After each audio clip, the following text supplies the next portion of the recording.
Owaisi Fatima KG to PG free education పేరు పైన ఒక చెరువులోనే అంటే 12 ఎకరాలు చెరువులన్నీ కబ్జా చేసి వీళ్ళు అయ్యా జాగీర్ లాగా ఒక కాలేజ్ వీళ్ళు కట్టుకున్నారు.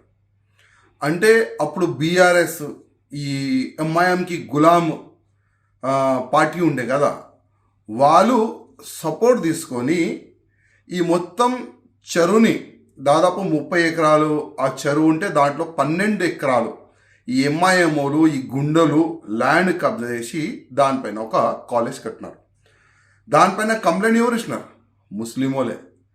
ఎందుకంటే వీరు ఫ్రీ ఎడ్యుకేషన్ పేరు పెట్టుకొని కోటి రూపాయలు సంపాదించుకుంటున్నారు ఈ ఇద్దరు అన్న తమ్ముళ్ళు. కానీ తెలంగాణలో కొత్త గవర్నమెంట్ వచ్చిన తర్వాత రేవంత్ రెడ్డి గారు చెరువు ల్యాండ్ పైన ఎఫ్టీఎల్ ల్యాండ్ పైన ఎవరన్నా కబ్జాలు పెట్టుకుంటే దాన్ని మేము తీసేస్తామని ఒక మంచి నిర్ణయాలు వాళ్ళు తీసుకున్నారు. దానికి నా హృదయపూర్వకంగా ముఖ్యమంత్రి గారికి ధన్యవాదాలు. కానీ అక్బరుద్దీన్ ఓవైసీ ఒక వార్నింగ్ ఇస్తుండు ముఖ్యమంత్రి గారు. ఏమని? ఒకవేళ ఆ కాలేజ్ని డిమాలిష్ చేస్తే 40,000 మంది మా దగ్గర యువకులు ఉన్నారు అని ఒక వార్నింగ్ ఇస్తున్నారు. ముఖ్యమంత్రి గారు భయపడకండి. కిరణ్ కుమార్ రెడ్డి గారు కూడా ముఖ్యమంత్రి ఉండే ఆ సమయంలో కూడా ఈ కుక్కలు ఆ విధంగానే వార్నింగ్ ఇచ్చినారు.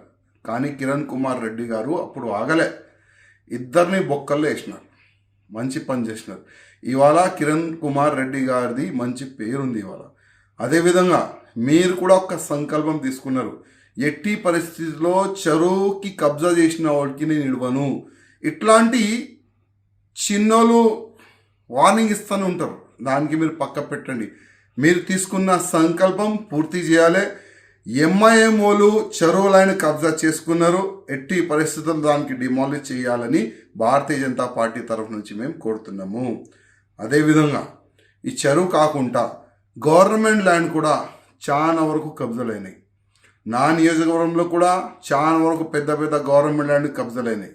కానీ దురదృష్టం దానికి కలెక్టర్ కూడా సపోర్ట్గా మాకు కనబడుతున్నాడు. హైదరాబాద్ కలెక్టర్ దానికి సపోర్ట్గా కనబడుతుండు. ఎక్కడెక్కడ గవర్నమెంట్ ల్యాండ్ ఉండే, ఎక్కడెక్కడ కబ్జాలైంది దానిపైన కూడా మీరు ఎంక్వైరీ చేయాలని నేను ముఖ్యమంత్రి గారికి ప్రత్యేకంగా రిక్వెస్ట్ చేస్తున్నా. అదేవిధంగా మీరు మంచి పని చేస్తున్నారు.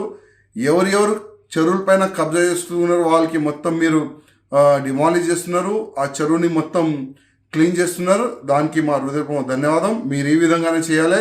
ఎట్టి పరిస్థితుల్లో ఎంఐఎం చేసిన కబ్జా లైన్ మీరు ఇవ్వకూడదు. అదేవిధంగా ఈ అసదుద్దీన్ ఓవైసీ కూడా ఒక పెద్ద బంగ్లా కట్టిండు, అది కూడా గవర్నమెంట్ ల్యాండే. దానిపైన కూడా మీరు ఎంక్వైరీ చేసి దానిపైన కూడా బుల్డోజర్ నడపాలని మేము రిక్వెస్ట్ చేస్తున్నాం.